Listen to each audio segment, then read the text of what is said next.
Mimi nimefurahi sana.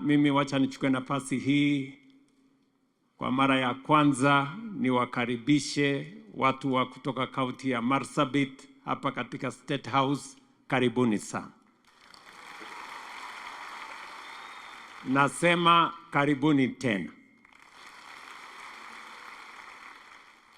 Najua ya kwamba watu wengi wamenitembelea hapa State House kutoka counties nyingi.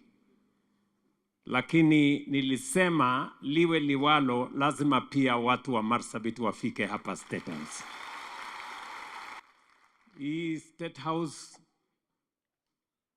ni yenu kama vile ni ya Wakenya wale wengine wote. Na furaha yangu ni kwamba leo watu wa kutoka kaunti ya Marsabit, watu wa kutoka mbali kule Sololo, watu wa kutoka kule Maikona, sijui Dukana, Loyangalani, sijui watu wa Ileret wako hapa kweli. Mimi naona watu wa Ileret wako area.